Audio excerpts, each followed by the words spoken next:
என்ன கூத்து போங்கடா வெளியே எல்லாம் போங்கடா பாப்பா ஏண்டா கண்ணு கொஞ்சம் ஓய்வு எடுத்துக்க கூடாது? சரிம்மா ஓய்வு எடுத்துக்கப்பா.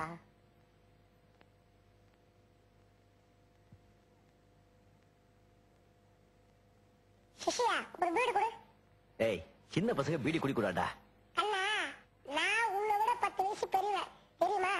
ஒழுங்கா பீடி கொடு. இல்லன்னா விடுவேன். இந்தாங்க அண்ணா இந்தாங்க. Very good.